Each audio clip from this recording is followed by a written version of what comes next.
Okay, so we are finally on exercise 10. So exercise 10 is a combination of exercises 1 to 9 by the looks of it. I'm just going to switch over and re-watch this part of the video. How you can move and change directions at any time immediately.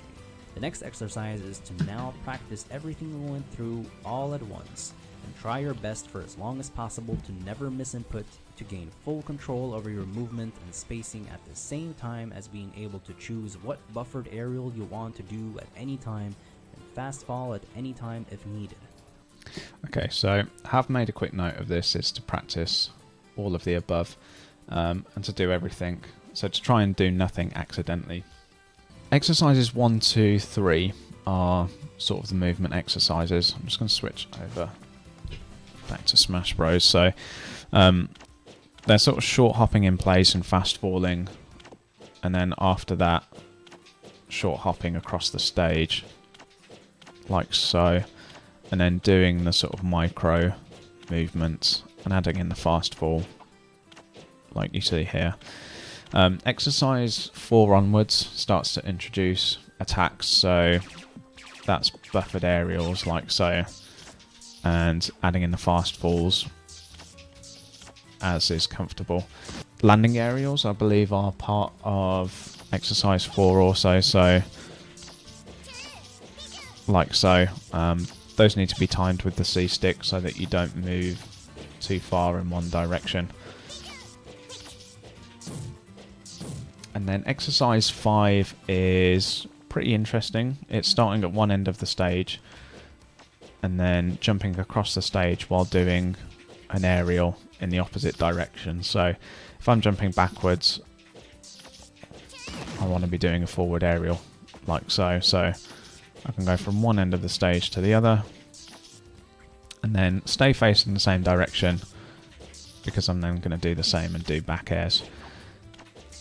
And then you vary this by adding in the fast fall and then adding in neutral airs as well.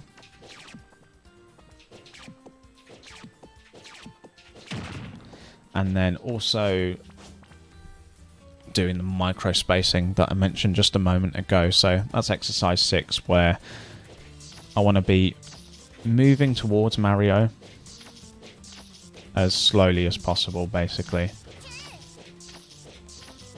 And this is more important on sword characters who are spacing characters, who, you know, sort of want to keep their opponent at a distance. And once I've made it to one side of the stage, I can then start moving away from Mario, doing back airs, moving ever so slightly, and then adding in the fast fall when it feels comfortable. And I've only been practicing these for maybe 20 to 30 minutes at a time, and I'm quite happy because they're already looking quite good.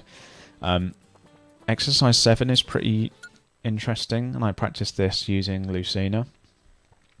It is doing full hop aerials, and what I tried to practice with Lucina is what Izaw practiced in his video, which is trying to do 2 forward airs in 1 full hop. And to do that reliably, if I can say it, you need to bring out a forward air as quickly as you can after doing a full hop. Obviously, if you buffer a full hop, try and buffer a full hop forward air, you're just going to do a short hop forward air like so.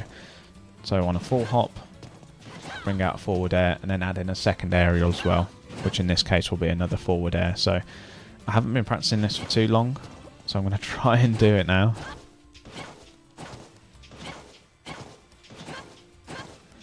So you can see I get that sort of landing forward air. And I can even practice on Ryu here to make sure I'm getting the second forward air without any issues. Part of this exercise as well is trying to essentially go back to the spot that you jumped from. So on the training stage, I might try and stand on this line here, number 15, and then do, again, 2 forward airs, and try my best to land in the same spot.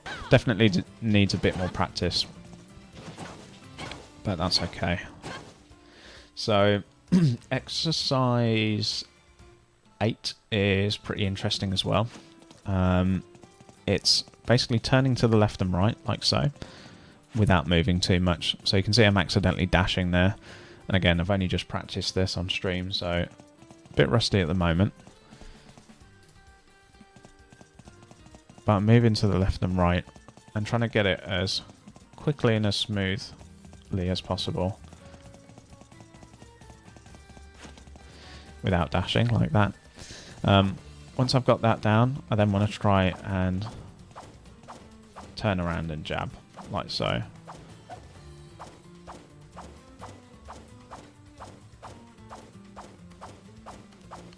So that looks pretty good. And then as part of that exercise, what we can do is what Izaw suggests in his video as well, which is to do a landing back air with Link, turn around and do a jab combo.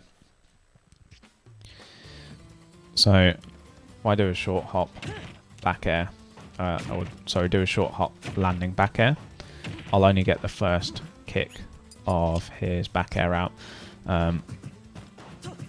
That's what Link's full back air looks like, so it's actually 2 kicks. And if I do that too high, I get both kicks out. So when I try and do a landing back air, so I only get 1 kick out.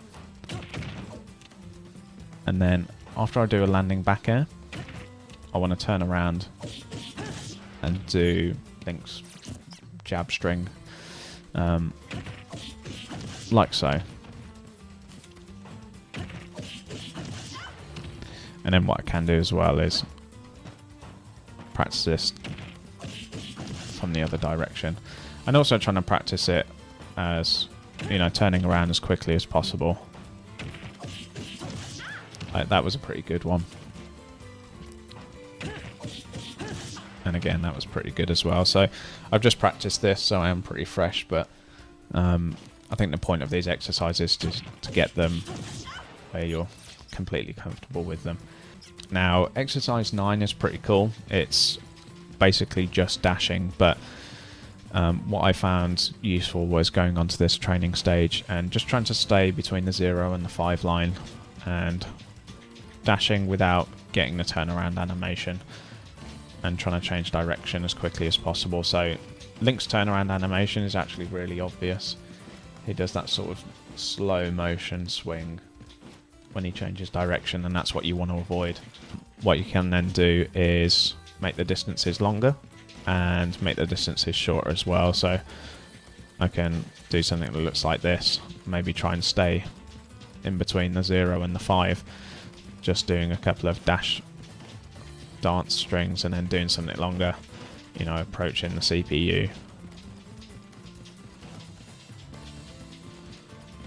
And then just practicing that.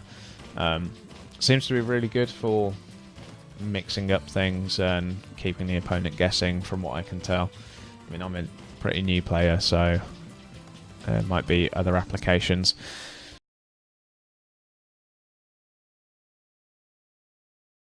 So exercise 10 is going to be combining all of that, and that's going to be pretty hefty, because first I've got to remember all of the basically all the previous points, and you know, try and remember what on earth I've been doing. It looks like a lot of these are going to be character relevant. You know, you'll sort of start to see how they're going to be applicable. A landing up air with Pichu, for example, seems to be quite good for combo starters. So, like that. I'm actually going to turn fixed damage on as well. So I might want to try and test the range of Pichu's down air.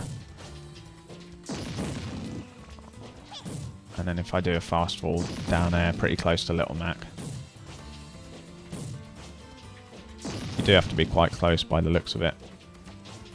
I haven't done any exercise to do with grabs or combos, so it's important to keep these simple. So what I might want to do as well is sort of do like a buffered short hop forward air, but then make sure I add in the fast fall afterwards as well, so that I can act a lot quicker. You know, in this case I can run up to Little Mac and perhaps try and do, although this isn't about combos necessarily, I can start to mix it up a little. This is where training starts to get exciting, I'm sure.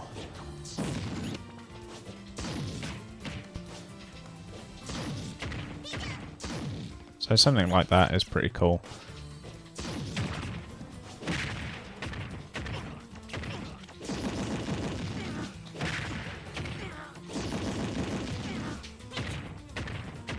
And obviously it's a lot easier to combo a fixed damaged character, but